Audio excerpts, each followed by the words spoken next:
ঈদ মোবারক। স্বাগত ডিবিসি সংবাদে। আপনাদের সাথে আছি আমি শোভন শাহমিন দিশা। পালিয়ে যাওয়ার নানা অভিযোগ আর সমালোচনার মধ্যেই চিকিৎসা নিয়ে দেশে ফিরে এলেন সাবেক রাষ্ট্রপতি আব্দুল হামিদ। গেল রাতে থাইল্যান্ড থেকে দেশে ফেরেন তিনি। আর স্বরাষ্ট্র উপদেষ্টা জানিয়েছেন তার বিরুদ্ধে কোনো পরোয়ানা না থাকায় গ্রেপ্তার করা হয়নি।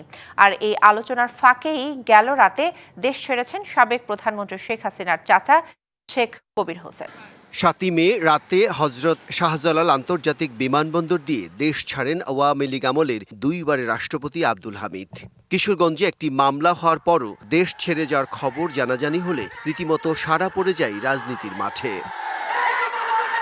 প্রায় সব রাজনৈতিক দলই এই ঘটনার সমালোচনায় মুখর হয়ে ওঠে। চাপের মুখে সরকার জানিয়েছিল তারা কিছুই জানতো না। আর সেই ঘটনার রেশ ধরেই এনসিপির আন্দোলনের মুখে আওয়ামী লীগের সব কার্যক্রম নিষিদ্ধ করা হয়। পরবর্তীতে দলটির নিবন্ধনও স্থগিত হয়ে যায়।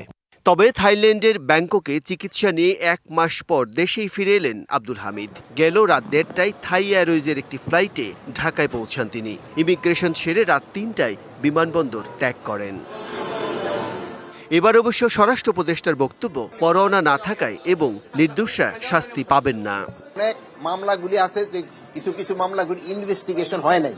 ইনভেস্টিগেশন হওয়ার পরে যে দোষী হবে তার আইনের আওতায় নেওয়া হয়েছে। দোষীরা যেন কোনো অবস্থায় সাজা না পায়, এই জন্য আমাদের ইনভেস্টিগেশনটা করতে দেন। যদি ইনভেস্টিগেশন করার পর যেই দোষী হোক না কেন, কাউরে আইনের বাইরে থাকা হবে না, তারা আমরা অবশ্যই আইনের আওতায় নিয়ে আসবো। আর আব্দুল হামিদের দেশে ফেরা নিয়ে যখন আলোচনা চলছে, সেই ফাঁকে গেল রাতেই ক্ষমতাচ্যুত প্রধানমন্ত্রী শেখ হাসিনার চাচা শেখ কবির হোসেন দেশ ত্যাগ করেন। সিঙ্গাপুর এয়ারলাইন্সের একটি ফ্লাইটে তিনি ঢাকা ছাড়েন। শেখ কবিরের বিরুদ্ধে অর্থ পাচার, ক্ষমতার অপব্যবহার সহ নানা অভিযোগ রয়েছে। বাংলাদেশ ইন্স্যুরেন্স অ্যাসোসিয়েশনের সভাপতি এবং বিভিন্ন প্রতিষ্ঠান ও সংগঠনের শীর্ষ পদে ছিলেন তিনি। Bijan Kumar Das, DBC news, Dhaka.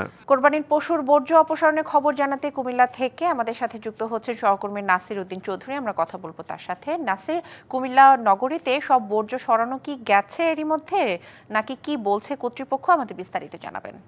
কুমিল্লা নগরীর যেই কোরবানির বর্জ্য, সে বর্জ্য এখনো পুরোপুরি অপসারিত হয়নি। তবে আমাদেরকে সিটি কর্পোরেশন দাবি করছেন তারা পুরোপুরি বর্জ্য অপসারণে তারা এখনো কাজ করছেন। তারা ইতিমধ্যে প্রায় 1500 মেট্রিক টন বর্জ্য অপসারণ করেছেন। তবে আমরা সরজমিনে ঘুরে দেখেছি এখনো কুমিল্লা নগরের বিভিন্ন স্থানে বর্জ্য পড়ে আছে ডাস্টবিনে, এবং ডাস্টবিন উপচে রাস্তায় পড়ে আছে, এবং যেটা মানুষ চলাচলে নানা দুর্ভোগ পোহাচ্ছে। নাকে মুখে তারা কাপড় দিয়ে চলাফেরা করতে হচ্ছে। আমি এখন আছি কুমিল্লা গাংচর এলাকায়। সেখানে একটি ডাস্টবিনের অবস্থা যদি দেখাই, সেখানে কোরবানির পশুর যে বর্জ্য এখনো অপসারিত হয়নি। তবে স্থানীয় লোকজন আমাদেরকে জানিয়েছেন ঈদের দিন বিকেলে একটি গাড়ি এসে যাই যেটুকু পরিষ্কার করেছেন, এরপরে আর কোনো তারা পরিষ্কার পরিচ্ছন্নতা কর্মীকে দেখেন এবং পরিষ্কার করতেও দেখে নাই। কিন্তু সিটি কর্পোরেশনের সচিব মোহাম্মদ মামুন যেটি আমাদেরকে জানিয়েছেন, সিটি কর্পোরেশন এলাকায় প্রায় 60টি গাড়ি নিয়ে 400 পরিচ্ছন্নতা কর্মী দিনরাত কাজ করে যাচ্ছেন। তারা আমাকে যেটি জানিয়েছেন, তারা বলছেন যে আজকের মধ্যেই সেটা অপসারিত হবে। কিন্তু ভুক্তভোগী জনগণ আমাদেরকে যেটি জানিয়েছেন, যে পরিস্থিতি দেখা যাচ্ছে এই পরিস্থিতিতে তারা আরো 1 সপ্তাহ নাগাদ এটা পরিষ্কার করবে কিনা স্থানীয় বা এলাকার মানুষ এটা সন্দেহ করছেন। আমি আমাদের ক্যামেরার মাধ্যমে দেখাচ্ছি যে এই বর্জ্যর অবস্থা দেখলে বোঝা যায় কুমিল্লা সিটি কর্পোরেশন কতটুকু বর্জ্য তারা অপসারিত করতে পেরেছে। তবে মানুষের দাবি যেন দ্রুত এই বর্জ্যগুলো পরিষ্কার করা হয় এবং দ্রুত মানুষকে যেন দুর্গন্ধ থেকে মুক্ত করা হয়। তো এই ছিল কুমিল্লা থেকে আমার কাছে কুমিল্লা সিটি কর্পোরেশনের বর্জ্য অপসারণের এই মুহূর্তের খবর। জি নাসির, আমরা দেখতে পাচ্ছিলাম কুমিল্লার বর্জ্যের কিছুটা অবস্থা। আপনাকে ধন্যবাদ বিস্তারিত জানানোর জন্য। খুলনায় ইজি বাইক এবং ট্রাকের মুখোমুখি সংঘর্ষে শিশুসহ 2 জন নিহত এবং 4 জন আহত হয়েছে। সোমবার ভোর 6টার দিকে দারোগার ভিটা এলাকায় এই দুর্ঘটনা ঘটে।